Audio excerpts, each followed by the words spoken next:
নমস্কার, কেমন আছো সবাই? আমি নমিতা, আমার একটা নতুন ব্লগে সবাইকে স্বাগত। আমার পাশে কিন্তু কুকুর চেল্লাচ্ছে, কিছু করার নেই। দিনের বেলা ভয়েস দিলে বাড়ির পাশে যেহেতু ফ্ল্যাট হচ্ছে ওখানে আওয়াজ হয়, আওয়াজ এখনও হচ্ছে, কুকুরও চেল্লাচ্ছে। তো রাতেরবেলা ভয়েস দিলে আবার কুকুরের ডাক শোনা যায়। যাই হোক, এখান থেকে ব্লগটা শুরু করলাম, আশা করি তোমাদের খুব ভালো লাগবে। মাঝে মাঝে ভাবি জানো তো, যে আমার তো এখন বয়স হয়ে গেছে, ছেলেও বড় হয়ে গেছে, এখন তো আর কিছু করার নেই। সংসারে হাল ধরতে ধরতে সবার দায়িত্ব পালন করতে করতে নিজের চাহিদা মনের মধ্যে সবটাই যেন চাপা দিয়ে রেখেছিলাম। এখন আর কিছু করার নেই, কিছু ভাবার নেই, এটা কিন্তু মাঝে মাঝে ভাবি। যাই হোক, একটা কমেন্ট ছিল যে ভোর 5টার সময়, যেহেতু আগের ভিডিওতে বলেছিলাম ভোর 5টার সময় আমি উঠি সব সময়, এটা আমার অভ্যেস ছোটোবেলার থেকে। তো ভোর 5টার সময় উঠে শীতকালে কী করি, শীতকাল যদিও গরম দিনে তো একটুতে ফর্সা হয়ে যায়, বাইরে যাওয়া যায়, শীতকালে তো আর বাইরে যাওয়া যায় না। অন্তত 7টা অবধি তো 6টা অবধি তো অন্ধকারই থাকে, এটাও ঠিক। কিন্তু ছেলের যখন নাইট ডিউটি থাকে তখন তো 6টার সময় আসে, তার আগে উঠতে হয়। আর এখানে দেখো রান্নাঘরের চাদরগুলো পেতে দিলাম, কেন বলো তো? তো এগুলো সবসময় পাতি, শীত গ্রীষ্ম বর্ষা সবসময় পাতা হয়, যাতে তেল কাজটাটা না হয় আর কি। তার জন্য, যেহেতু রান্নাঘরে রান্না করি না, ওই ঘরটায় রান্না করি, ওই জন্য তেলটা যেহেতু নিচে পড়ে, তো পড়েই তেল, অনেক সময় জলও পড়ে, অনেকবার জল পড়ে আমি নিজেও পড়েও গেছি। তো সব দিক দিয়ে সেফ আর কি। আবার শীতকাল তো ঠান্ডাটাও কম লাগে। যাই হোক, আর বাথরুমে রান্নাঘর দিয়ে পাপোশগুলো তুলে রাখি, একবারে ঘর মোছা হয়ে যাওয়ার পর তারপর আবার দিই। তো এখন এমনি একটা চাদর মতন পেতে রাখি, তাহলে পাপোশগুলো নোংরা হয় না আর কি। আর তারপরে কিছুক্ষণ বরের সাথে কিছুক্ষণ একটু প্রাণায়াম করি না, প্রাণায়াম খুব কম করা হয় যেহেতু সময় হয়ে ওঠে না। কিছুটা ব্যায়াম করে নিই, বর প্রাণায়াম করে ও 2-2.5 ঘন্টা মতন করে, কিন্তু আমার কিছুটা সময় করি আর কি। নিজেকে ভালো রাখার জন্য কিছুটা সময় করি। এক সময় তো নিজের শখ আহ্লাদ সবটা তো মনের মধ্যে চেপে রেখেছিলাম। এখন মাঝে মাঝে মনে হয় যে এখনও কিছু পাওয়ার আছে, তাই না? যদিও পাওয়ার থাক আর না থাক, কিন্তু নিজের জন্য তো নিজেকে সুস্থ রাখার জন্য তো নিজেকে ভাবতেই হবে। ছেলে বড় হয়ে গেছে, ছেলে নিজেরটা নিজে বুঝে গেছে, ওরটা তো নিজে করতে পারে এখন। তার আগে তো ছেলের জন্য সবটা করতে হতো, ওকে স্কুলে আনা নেওয়া, টিউশনে আনা নেওয়া, এগুলো তো করতে হতো। এক সময় বাড়িটা তো ভরাটে ছিল, এখন তো পুরো বাড়িতেই ফাঁকা। যদিও শরীর এখন আর সয়ও না, একের সময় ইচ্ছাও করে না কিছু করতে, কিন্তু আবার এটাও ভাবি যে থেমে গেলে তো হবে না, যতদিন বাঁচবো ততদিন তো শরীরটা নিয়ে তো ভাবতেই হবে, শরীরটাকে তো সুস্থ রাখতেই হবে, আমাদের তো চলতেই হবে। বরং এখন আবার আরেকটা সময় শুরু, তাই না? তার জন্য নিজেকে ভালো রাখার জন্য কিছুটা সময় এগুলো করি আর কি, তাহলে নিজেকে একটু ভালো রাখতে পারি। এখন আর কাউকে খুশি করার জন্য নিজেকে আর ব্যস্ত থাকতে হয় না। এখন হলো নিজেকে ভালো রাখার জন্য সবচেয়ে বড় দায়িত্ব এটাই হলো, নিজেকে ভালো কী করে রাখা যায় সেটাই আমার নিজেকেই দায়িত্ব। এই যে মানুষটা একটা সময় সবাইকে আগলে রেখেছিলাম, এখন নিজেই কীভাবে আগলে রাখা যায় সেটাই চেষ্টা। এক কথায় নিজেকে ভালো রাখার জন্য সম্পূর্ণ দায়িত্বটা তো নিজেরই, তো নিজেকে এই জন্য সেগুলো করি আর কি। সেটাই তোমাদের সঙ্গে আজকে শেয়ার করলাম, যে নিজেকে কীভাবে ফিট রাখি, তো এগুলো করি। যেহেতু আমার হাঁটুর সমস্যা আছে, হাঁটুতে কিন্তু আর্থ্রাইটিস বাত আছে, খুব কষ্ট হয়, যার জন্য আমি নিচে বসে কিছু করতেও পারি না, আনাজ কাটা কোনো কিছুই করতে পারি না। তাই এগুলো কিছুটা সময় করে এসে একেবারে সকালে টিফিনের রেডি করতে চলে এলাম।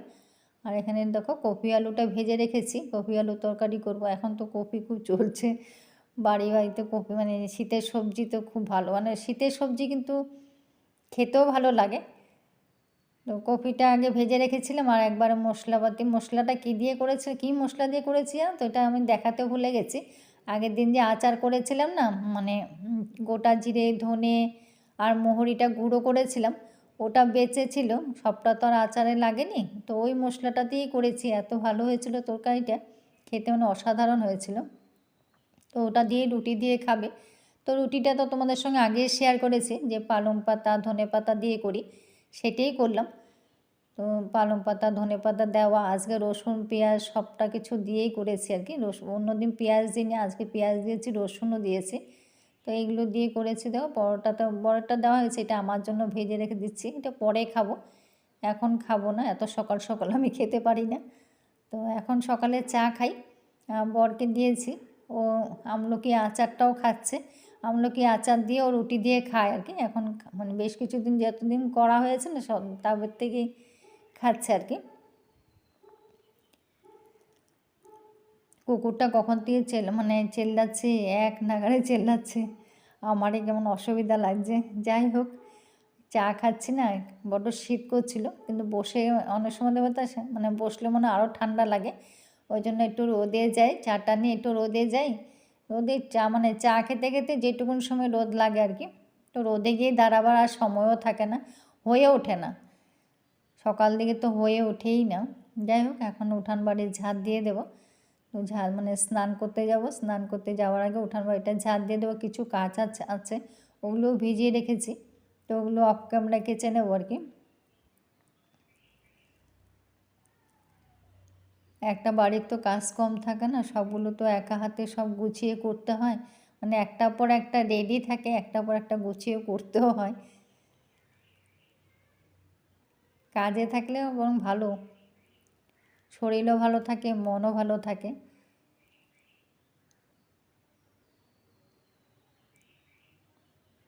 উঠান বাড়ি ঝাঁট দিয়ে বাগানটা একবারে ঝাঁট দিয়ে দেবো। অনেকগুলো পাতাগুলো সব বাইরে পরে ফেলে দেওয়া হয় আর কি, একবারে অনেক পাতা যখন জমে যায় তখন বাইরে ফেলে দেওয়া হয়। একটা জায়গায় সবগুলো জমিয়ে রেখে দিই আমি, পরে একসাথে বাইরে ফেলে দেওয়া হয়।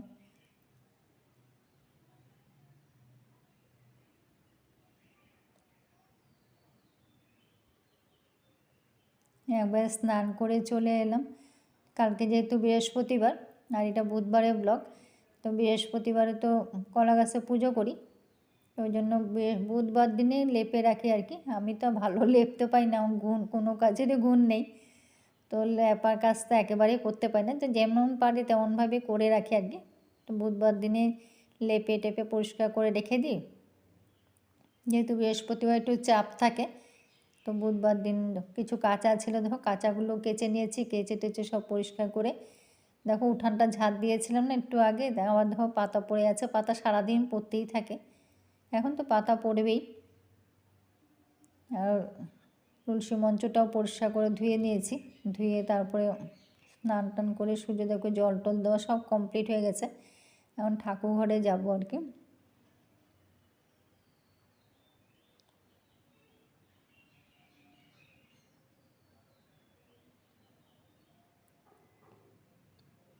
একবার ঠাকুর ঘরে চলে এলাম, আজকে ঠাকুরের কাপড়গুলো একটু চেঞ্জ করে নিয়েছি। 2 সপ্তাহ পর পরই গিয়ে আমি চেঞ্জ করি, অনেক সময় মনেও থাকে না, হয়ে ওঠে না, পরে দিয়ে মনে পড়ে যে এটা 2 সপ্তাহ তো পেরিয়ে গেছে, এটা হয় অনেক সময়। তো সবটা গুছিয়ে নিলাম, সবারটা চেঞ্জ করে দিলাম, করে একবার ঠাকুর ঘরটাও মুছে নিচ্ছি, তারপর পুজোটা দিয়ে নেবো আর কি। এখন ফুল অনেক কম, গাঁদা ফুল এখন তো গাঁদা ফুলই পাওয়া যায়, গাঁদা ফুল দিয়ে পুজো দিতে হয়, জবা ফুল তো এখন পাওয়াই যায় না, অন্য অন্য ফুল তো এখন খুব কম। আমি শুধু গাঁদা ফুল দিয়ে অল্প ফুল দিয়ে পুজো দিয়েছি, ঠাকুরকে পুজো দেওয়া হয়ে গেছে, অল্প ফুল দিয়ে সাজিয়ে পুজো দেওয়া হয়ে গেছে। পুজো দিয়ে কাপড়গুলো একবার ধুয়ে নিয়েছি, একবারে করলেই না করা হয়ে যায়, আর রেখে দিলেই থেকে যায়, ওই জন্য একবারেই বেশিরভাগ সময় একবারই চেষ্টা করি যাতে করে নিতে আর কি। হয়তো অনেক সময় একটু দেরি হয়ে যায়, দেরিটা রান্নার দিকে একটু দেরি হয়ে যায় আর কি। দেখ শীতকাল তো রান্নার সঙ্গে সঙ্গে খাওয়া যায়, এটি আর কি সুবিধা।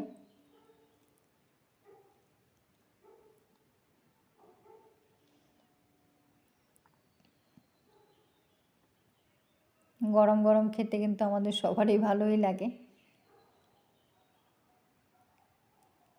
রান্না কিন্তু আমার হয়েও গেছে, তো ওগুলো অফ ক্যামেরায় করে নিয়েছি রান্না সব।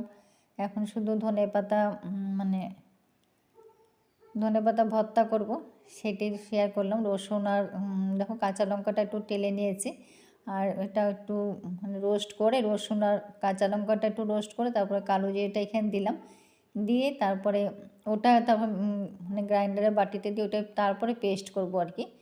তো এইভাবেই করি, খেতে কিন্তু অসাধারণ হয়। আর ধনেপাতাটা ধুয়ে একবার ইয়ে করে রেখেছি, আর এখন দেখো একটু পাতাগুলো দিয়ে দেবো বাটির মধ্যে, দিয়ে বাড়বো। একটা পাতার দিকে হলুদ হয়ে আছে, তো দিয়ে দিলাম, ফেলবো না, সবগুলো দিয়ে সব পেটে চলে যাবে।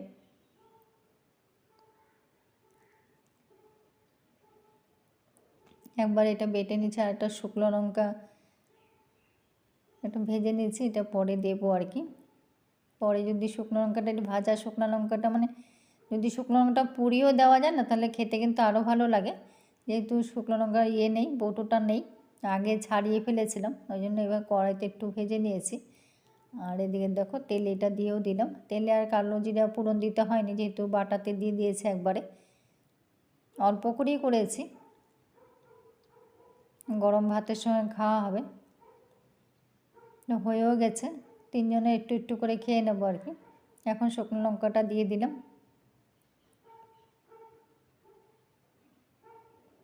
খেতে কিন্তু অসাধারণ হয়েছে, যদিও একটু হয়েছে, একটু একটু করেই খেয়েছি। দেখো আমার রান্না কমপ্লিট হয়ে গেছে।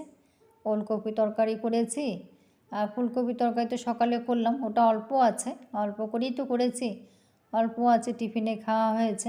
আর ওটা যেটুকুন আছে ওইটুকুন ছেলে রাতে আবার টিফিনে নিয়ে যাবে, ওটা রেখে দিয়েছি। আর এদিকে ওলকপি তরকারি করেছি, মাছ আর ধনেপাতা বাটাটাই মানে দুপুরে খাওয়া, এটাই মেনু ছিল। আর খাওয়া দাওয়া শেষ করে একেবারে দেখো কাপড়গুলো সেদ্ধ করে নিলাম। মানে রান্নাঘরের নেতাগুলো না মাঝে মাঝে গরম জলে মানে সেদ্ধ না করলে তেল কাজটাগুলো মানে যেতে চায় না, একটু গরম জল দিলে মানে ভালোই হয় আর কি। আর গরম গরম যদি কেচে নেওয়া যায় আরও তাড়াতাড়ি তেল কাজটা ছেড়ে দেয়। আমি গরম গরমেই কেচে নিই, যখনই করি গরম গরম কেচে নিই, তাহলে পরিষ্কার একেবারে ভাত টাত খাওয়া দাওয়া সব কাজ কমপ্লিট করে তারপরে এই কাজটা করি, করে একবার দিয়ে তারপর সব কাজ শেষ হয়ে গেছে, একেবারে 3টাও বাজে। তো কাজ শেষ করে দেখো কাপড়গুলো শুকিয়ে গেছে। আমি কিন্তু রান্না মাঝে মাঝে এসে কিন্তু কাপড়গুলো মানে উলট পালট করতেই থাকি, করে করে কিন্তু শুকিয়ে নিই, একভাবে রাখি না। আমি একটু পদে পদে এসে কিন্তু কাপড় মানে উলট পালট করতেই থাকি, এটা আমার একটা অভ্যেস বলতে পারো, নেশাও বলতে পারো। মানে এদিকটা ওদিকে দিয়ে ওদিকটা দিয়ে দিয়ে করে করে আমি শুকিয়ে ফেলি, একভাবে রাখি না। শুধু মানে স্যান্ডো গেঞ্জিটা একটু ভেজা আছে। তা আজকে ব্লগটা এখানে শেষ করব। সবাই ভালো থেকো, সুস্থ থেকো। কেমন লাগলো আমার মানে সারাদিনের রুটিনটা কমেন্ট করো। মানে সকাল 5টা থেকে বিকেল 3টে অবধি কী কী করলাম এটি তোমাদের সঙ্গে শেয়ার করলাম। তো একটা কমলা খেয়েছি, ভাত খেয়ে কমলা খেতে কিন্তু ভালোই লাগে।